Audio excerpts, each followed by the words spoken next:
अस्सलाम वालेकुम नाज़रीन, RFI डिजिटल न्यूज़ सां गॾु मां काज़ी राबेल। सभ खां पहिरियां हेडलाइंस। बिलियो इक़्तिसादी तावन ते 3 चीन हिंद बहर इलाइक़ाई फोरम खां सदर जो ख़िताब। सदर आसिफ अली ज़रदारी चयो आहे त समुंड मां भरपूर फ़ाइदो हासिल करण लाइ गॾियल कोशिशुनि जी ज़रूरत आहे।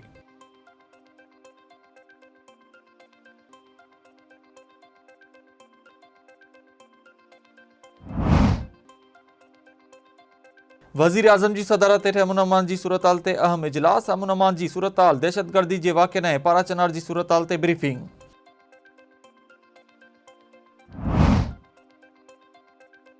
स्टेट बैंक व्याज जी शरह में 2 सैकड़ो वधीक घटिताई करे छॾी। पॉलिसी जे शरह 15 सैकड़ो खां घटिजी 13 सैकड़ो ते अची वई। परॾेही मटासटा जा ज़ख़ीरा 12 अरब डॉलरनि ताईं पहुची विया।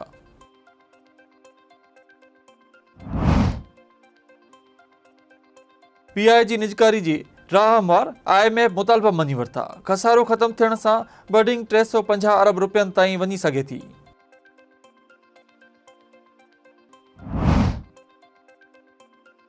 बांग्लादेश जी उबूरी हुकूमत पारां करंसी नोटनि तां शेख मुजीब जी तस्वीर हटाइण जो फ़ैसिलो।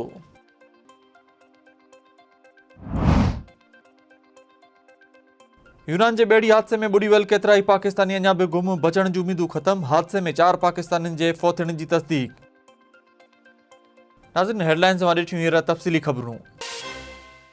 सदर आसिफ अली ज़रदारी सामूंडी वसीलनि जे तहफ़्फ़ुज़ ऐं ब्लू इकानमी खे हथी ॾियण लाइ खिते में गॾियल कोशिशूं तेज़ करे छॾियूं। ब्लू इकानमी तावन ते 3 चाइना इंडियन बहर इलाइक़े फोरम खे ख़िताब कंदे सदर आसिफ अली ज़रदारी चयो त पाकिस्तान हिंदी समुंड वारे खिते में बहरी तावन खे हथी ॾियण लाइ पुरज़म आहे। समुंड मां भरपूर फ़ाइदो हासिल करण लाइ गॾियल कोशिशुनि जी ज़रूरत आहे। सदर उन ॻाल्हि ते ज़ोर ॾिनो त पाकिस्तान चाहे थो त उन जो खितो अमुन, तरक़ी ऐं इस्तेहकाम जो ॻणो बणियल हुजे। पाकिस्तान समूरनि स्टेक होल्डर सां गॾु सामूंडी शोबे में तावन खे हथी वठाइणु चाहे थो।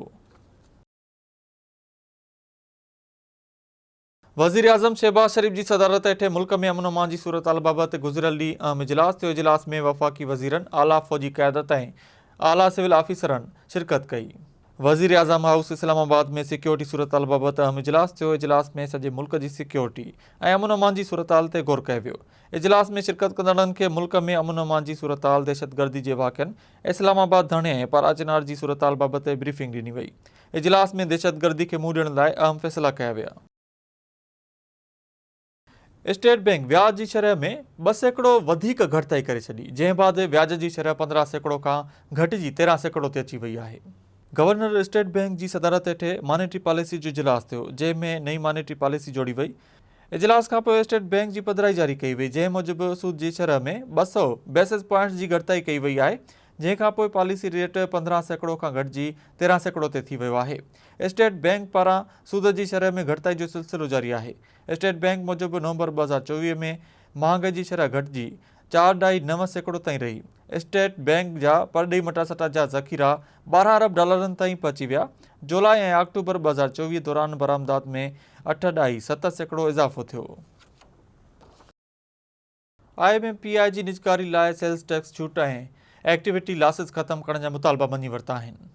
ज़रनि मूजिबि PI जी ख़रीदारी कंदड़ पार्टी खे नेशनल ऐं इंटरनेशनल रूट्स लाइ जहाज़ ख़रीद करण या लीज़ ते ॾियण ते वठण लाइ सेल्स टैक्स में छूट मिलंदी। अहिड़ी तरह सेल्स टैक्स में छूट हासिल करण ऐं नुक़साननि जे ख़ात्मे सां 250 अरब रुपयनि खां 350 अरब रुपयनि ताईं बिडिंग थी सघे थी। हुकूमत PI जो 660 अरब रुपयनि जो कर्ज़ो खणी होल्डिंग कंपनी में जमा करे छॾियो आहे। उन खां अलावा PI जी निजकारी ऐं रोज़ वेल्ट होटल जे विकिरे मां हासिल थींदड़ रक़म अदायगी लाइ सेटल कयो वेंदो।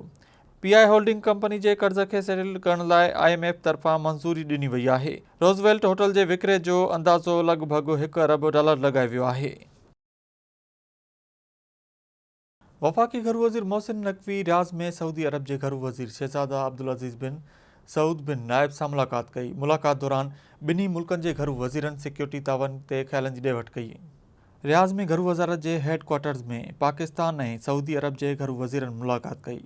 ॿिन्ही घरू वज़ीरनि मंशा जी स्मगलिंग खे मुंहुं ॾियण ऐं गॾियल दिलचस्पी जे मामलनि ते ख़्यालनि जी ॾे वठि कई। उन दौरान मंशा जे ख़िलाफ़ तावन वधाइण बाबति बि ॻाल्हियूं कयूं वयूं। सऊदी घरू वज़ीर पंहिंजे पाकिस्तानी हममनसब मोहसिन नक़वी ऐं वफ़द जे ॿियनि मेंबरनि जी आजा कई। मोहसिन नक़वी चयो त सऊदी अरब सां हर पाकिस्तानी जो मज़हबी अक़ीदत ऐं एतिराम जो रिश्तो आहे। सऊदी अरब हर ॾुखे वक़्त में पाकिस्तान जो साथ ॾिनो। खैबर पख्तूनख्वा के ज़िले सवात के इलाइक़े शांगला में दहशतगर्दनि पुलिस चेक पोस्ट ते हमलो कयो, जंहिंजे नतीजे में 2 हलकार शहीद ऐं 4 ज़ख़्मी थी पिया। दहशतगर्दनि गांगर पुलिस चेक पोस्ट के रॉकेट लॉन्चरनि सां निशानो बणायो। हमले में एसआई हसन खान समेत 2 हलकार शहीद ऐं 4 ज़ख़्मी थी पिया, जिन खे अस्पताल मुंतक़िल कयो वियो। वफ़ाक़ी घर वज़ीर मोहसिन नक़वीअ दहशतगर्द हमले जी मज़म्मत कंदे शहीद थींदड़ 2 पुलिस हलकारनि खे ख़राज अक़ीदत पेश कयो। हुन एसआई हसन खान ऐं हेड कांस्टेबल निसार खान जी शहादत ते गहरे ॾुख ऐं अफ़सोस जो इज़हार कंदे शहीदनि जे वारसनि सां दिली हमदर्दी ऐं ताज़ियत जो इज़हार कयो। बांग्लादेश जी उबरी हुकूमत तरफ़ां जीए बंगला जो नारो बि ख़तमु कयो वियो आहे, जॾहिं त करंसी नोटनि तां शेख मुजीब जी तस्वीर बि हटाइण जो फ़ैसिलो कयो वियो आहे। बांग्लादेशी मीडिया मूजिबि एपीलेट डिवीज़न जे फ़ैसिले खां पोइ जो ई बंगला हाणे क़ौमी नारो न सम्झो ईंदो। बांग्लादेश जी करंसी नोटनि तां शेख मुजीब जी तस्वीर हटाइण जो फ़ैसिलो कयो वियो आहे। बांग्लादेश जी करंसी नोटनि तां शेख मुजीब जी तस्वीर हटाइण जो फ़ैसिलो कयो वियो। बांग्लादेश नवां नोट शाया करे रहियो आहे। उन में ताज़ो थियल इनक़लाब जूं ख़ासियतूं पिणु शामिल आहिनि। परॾेही मीडिया रिपोर्टनि मूजिबि उबरी हुकूमत जी कार्रवाइनि मां साबित थिए थो त शेख मुजीबुर रहमान ऐं संदसि धीउ जी नफ़रत वारी सियासत खे हाणे ख़तमु कयो पियो वञे। यूनान में पाकिस्तानी सफ़ीर प्रेस कॉन्फ्रेंस कंदे चयो त यूनानी ॿेड़ी हादसे में ॿुॾी वियल केतिरा ई पाकिस्तानी अञा ताईं गुम आहिनि। संदनि बचाव जूं उमीदूं ख़तमु थी वियूं आहिनि। पाकिस्तानी सफ़ीर आमिर आफ्ताब कुरैशी चयो आहे त ॿेड़ी हादसे में 4 पाकिस्तानियुनि जे फ़ौत थियण जी तस्दीक थी चुकी आहे। ॿेड़ी में 80 खां वधीक पाकिस्तानी सवार हुआ, जेके अणॼातल हंध ते हज़ारे फुट उने समुंड में ॿुॾी विया। हादसे वारे हंध ते रेस्क्यू ऑपरेशन जारी आहे, जॾहिं त गुम थियल माण्हुनि जे बची वञण जी उमीद घटि आहे। हुन चयो त 5 ॿेड़ियुनि में पाकिस्तानी सवार हुआ, जेके गैरक़ानूनी तौरु लिबिया वञी रहिया हुआ। आमिर आफ्ताब कुरैशी जो चवणो त ॿेड़ी में पहिरियां ॾार पिया ऐं पोइ ॿुॾी विया। लाश हुकूमती ख़र्च ते पाकिस्तान आंदा वेंदा। ॿिए तरफ़ ॿेड़ी हादसे में बची वियल 46 पाकिस्तानियुनि खे यूनान मालाकासा कैम्प में मुंतक़िल कयो वियो आहे। पनाहगीरनि जूं दरख़्वास्तूं दाख़िल कयूं वयूं।